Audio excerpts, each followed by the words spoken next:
que nos dijiste Ah, que te... sí, estaba justamente buscando eso.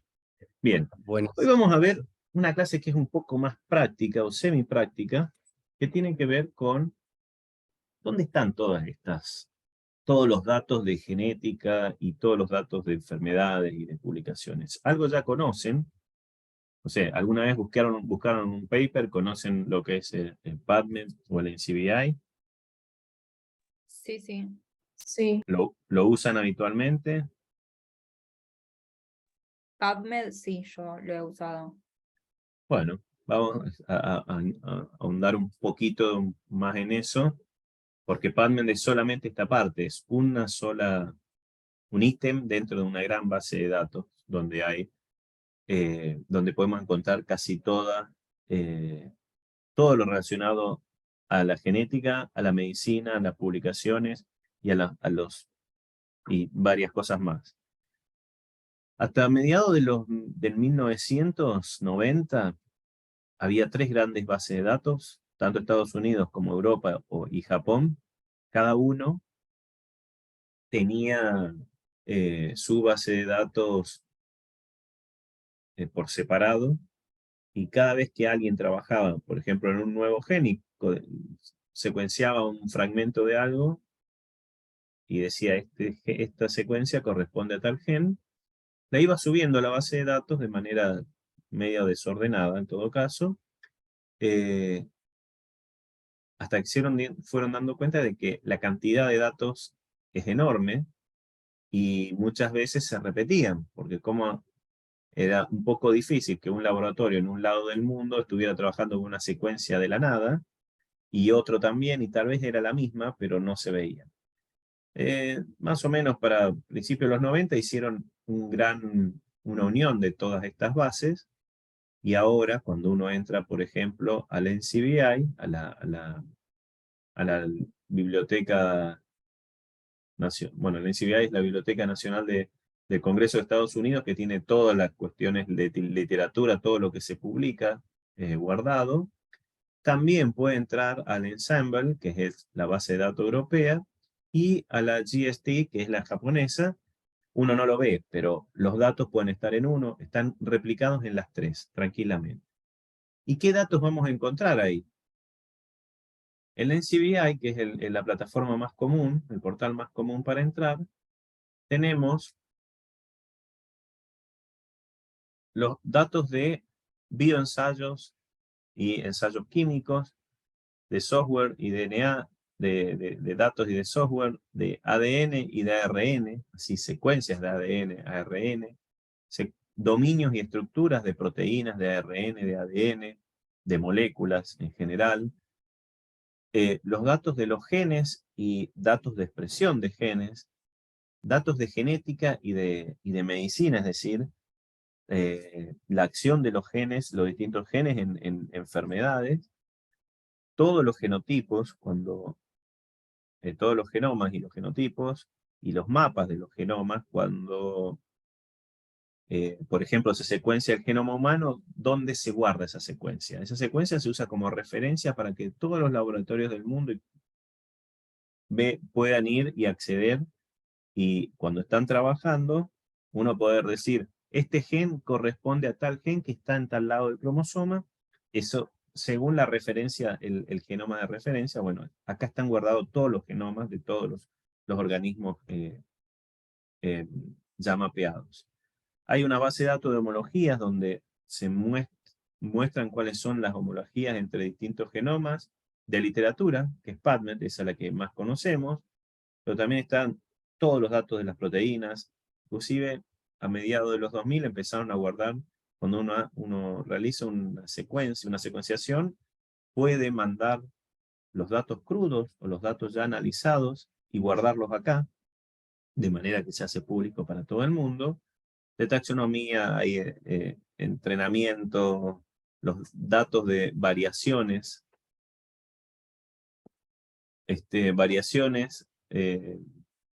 de genética, de proteínas, de absolutamente todo. Todos los datos científicos están en esta base.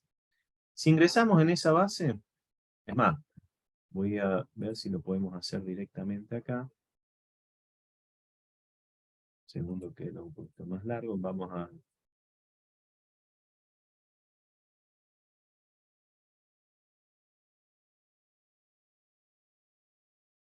¿Están viendo la página?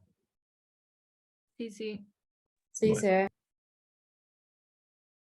Ingresando a NCBI, a la Librería Nacional de Medicina, nos vamos a encontrar con esto. Es el típico como los que, bueno, como conocen PubMed, les va a parecer, es similar. En realidad PubMed es una parte de todo esto.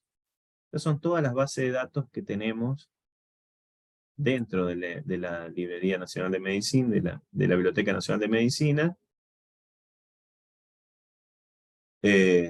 Lo más común es ver PubMed,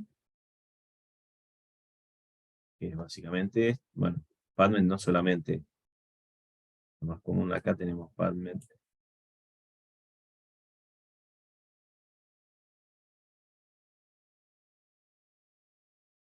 Que es básicamente para buscar literatura, pero,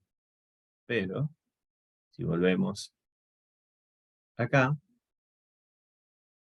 cuando tenemos todas las bases, podemos buscar, por ejemplo,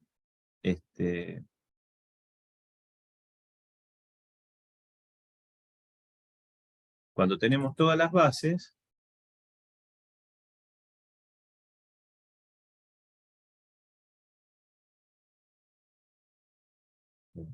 no me estaba quedando claro qué están viendo. Están viendo la presentación ahora, ¿no?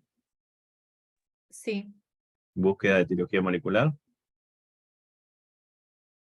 sí, sí, esa diapositiva. Bueno, perfecto. Si buscamos todas las bases, por ejemplo, si estamos en el NCBI, en todas las bases, y si buscamos algo en particular, y hoy vamos a hablar, por ejemplo, les voy a contar cuál sería la idea, un poco también empezando a pensar en el trabajo final de la materia, es, por ejemplo, si vamos a trabajar con catarata hereditaria. Catarata hereditaria, como el nombre lo dice, es una enfermedad genética, congénita, por lo tanto, bueno, si no sabemos nada más que el título, vamos a PubMed, al NCBI, ponemos catarata hereditaria en inglés, ese sí es un tema, va a ser todo en inglés, y me va a dar, si tenemos todas las bases de datos, me va a dar un resultado que está acá abajo, me dice que, por ejemplo, en el área de literatura aparece en 197 libros, bookshelf en estantería de literatura, hay 197 libros que hablan de catarata hereditaria, términos médicos 3, catálogos de la librería 9, hay 1.378 publicaciones en PubMed y 5.000 en PubMed Central. La diferencia entre uno y otro, el PubMed Central es el PubMed donde están todos los PDF libres. En PubMed solo vamos a encontrar también los abstracts de algunos papers, pero solamente aquellos que no podemos acceder, que tenemos que pagar. Después, por ejemplo, en el área de genes, encontramos 45 genes que están relacionados o que aparecen con catarata hereditaria. Dataset de expresión génica, hay uno en este caso, es dataset, son los resultados de un experimento crudo de alguien que hizo un experimento, por ejemplo, de expresión génica, cargó sus datos acá. Podríamos nosotros analizarlos de nuevo sin tener que hacer el experimento y ir a ver qué hay. Después, bueno, en el área de proteínas tenemos dominios proteicos que están relacionados a catarata hereditarios 3, y hay 69 proteínas y 4 estructuras que están relacionados con esta catarata hereditaria. Esto me muestra absolutamente todas las bases de datos que tiene y en todos los lados que apareció el término de búsqueda. Podemos ir a genoma, hay 70 nucleótidos que están relacionados. En la parte de genética, de variaciones clínicas, hay 668 entradas, datos que están relacionados a catarata hereditaria. variaciones de SNP hay 3. 147 OMIN es una base de datos de enfermedades genéticas. Hay 147 por lo menos registros de la palabra catarata hereditaria en enfermedades genéticas. Si nosotros, la idea es, bueno, queremos analizar o queremos desarrollar, queremos ver, por ejemplo, cómo hacer un test genético para cataratas hereditarias. Sabemos que es hereditario, sabemos el nombre de la enfermedad, venimos acá. Lo que yo haría primero es ir a ver en PubMed y en PMC, en PubMed Central, los artículos que hay relacionados, estos que aparecieron acá, si hay alguno que hable de algún test genético o de alguna relación entre alguna secuencia de ADN y la enfermedad. En este caso que fue hecho el año pasado, la búsqueda, aparecieron con catarata hereditaria en PMC de las 5.014-16 papers que se encontraron. El segundo dice variación en el gen de la ferritina, una variación no codificante del gen de la cadena liviana de la ferritina en cataratas hereditarias, en cataratas por edad y hereditaria.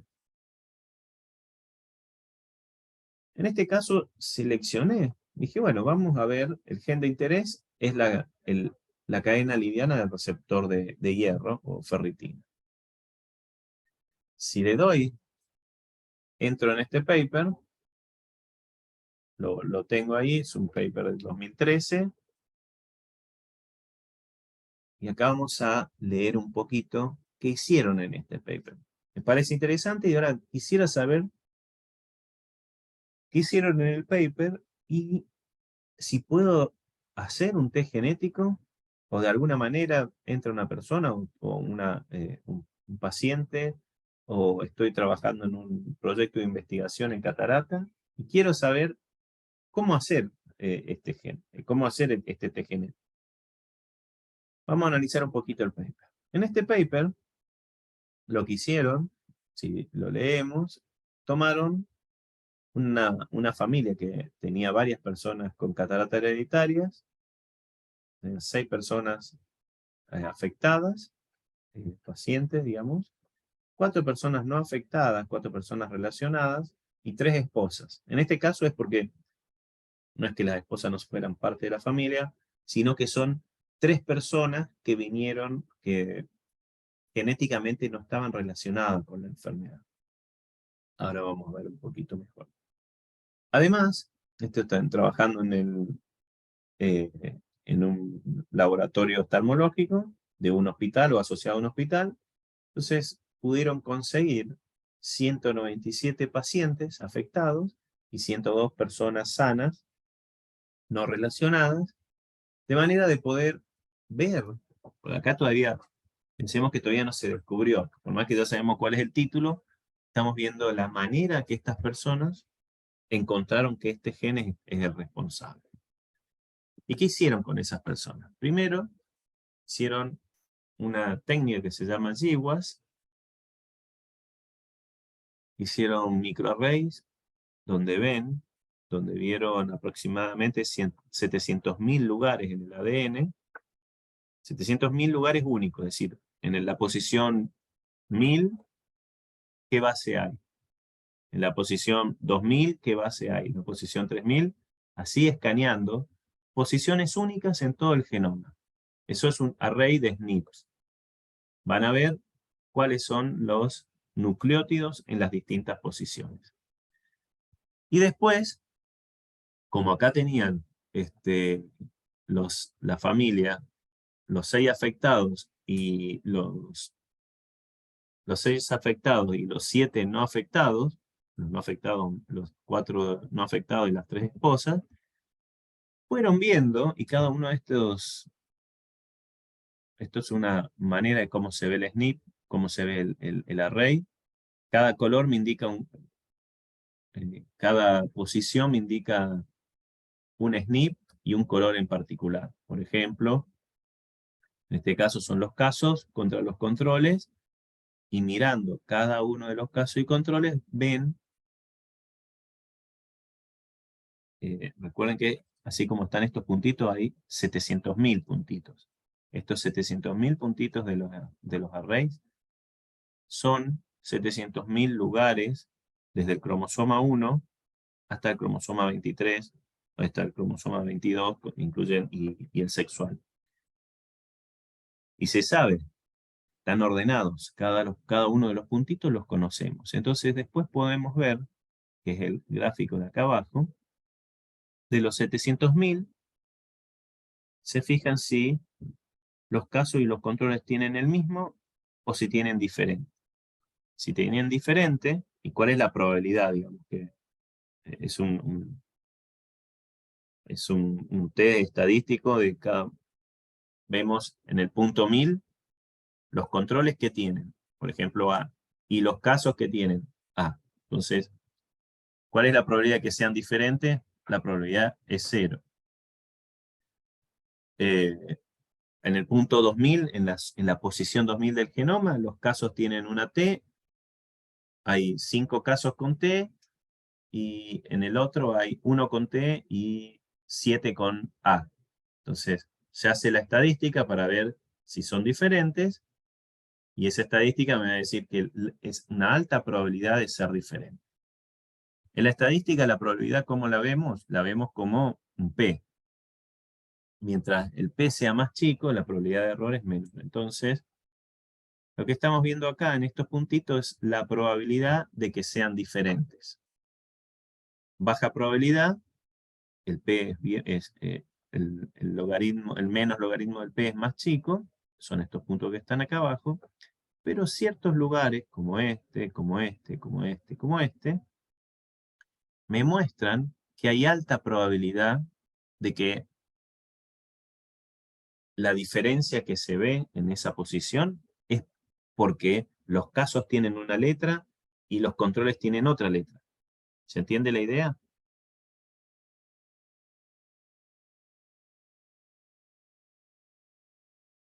¿Ah? ¿Hay alguien por ahí? Sí, sí, se entiende.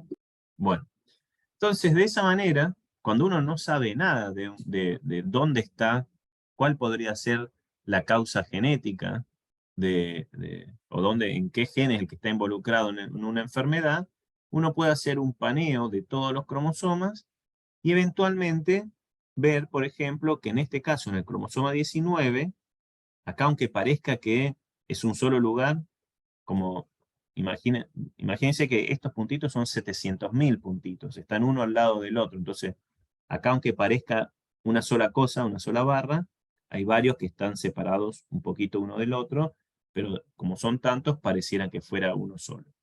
Esto me está diciendo de que en el cromosoma 19 hay una alta probabilidad de encontrar un gen que es diferencial entre los casos y los portadores. ¿Y qué hay en ese cromosoma, en esa región? De hecho, esa región es el cromosoma 19, el brazo Q, y todo esto está acá, aunque sea una liñita, tiene más o menos de 17.000 pares de base.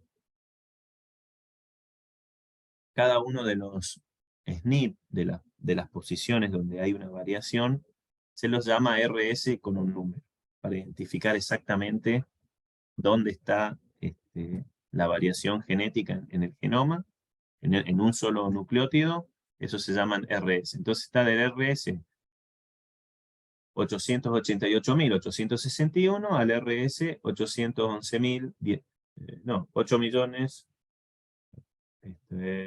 sí, son 17 millones de bases, 17 millones de bases, del 888.000 al 8.111.640. Después, si lo podemos ver más. Bueno, haciendo un análisis un poco más minucioso, encontraron que la mutación se encontraba, o el candidato de la mutación, se encontraba en una transversión de G a T. ¿Qué significa esto? En el genoma, los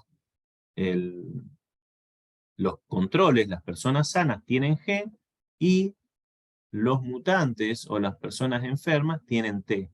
Y esa mutación es una transversión, un cambio de una purina por una pirimidina. Se transvirtió completamente la base, el nucleótido del lugar.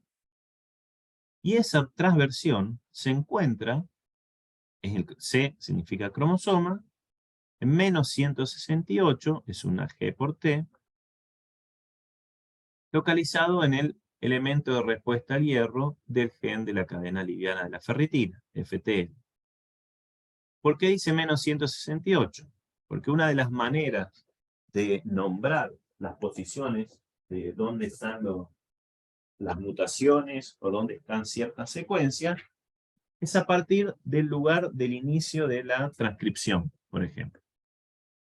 Entonces, del inicio de la transcripción del gen FTL, menos 168 nucleótidos para arriba, fuera del gen, las personas, los controles, las personas no afectadas tienen G y los pacientes tienen una T. Por lo menos descubrieron eso. Y eso sería en el cromosoma 19, ¿no? Eso en el cromosoma 19. Y estaría en el promotor la mutación. Exactamente, está en el promotor la mutación. Entonces, si agarramos el paper y lo vamos a ver en materiales y métodos, en materiales y métodos dice, para determinar exactamente esto, hicieron lo siguiente. La parte de secuenciación, ellos tenían dos posibles. Si se fijan acá, este es el que más probable sea, pero acá hay también estos tres también podrían ser probables, donde tienen bastante diferencia, este y eventualmente. En importancia de la diferencia, en la importancia estadística, este es el más importante, después este, y después el resto podría ser ese, pero hay muy poquito. El resto ya están por debajo de como la normalidad. Se fueron a ver este gen de acá y este gen de acá. ¿Cómo lo ven? ¿Por qué? Porque tenían el gen que se llama proteína 2 intrínseca de membrana. El ID del gen es el 3982, y el gen FTL, el que veníamos viendo, que el Gene ID, de nuevo, como es una base de datos, se le fue poniendo a cada gen nuevo que se le agregaba para evitar confusiones, un ID que es único. La cadena liviana de la ferritina, el ID del gen es 2512. Uno busca el gen 2512 y siempre va a encontrar la cadena liviana de la ferritina. Porque pasaba que al principio, cuando se iban descubriendo los genes, cada uno le iba poniendo un nombre diferente. Se va a cortar ahora. Sigo en una próxima reunión. Nos vemos en un minuto.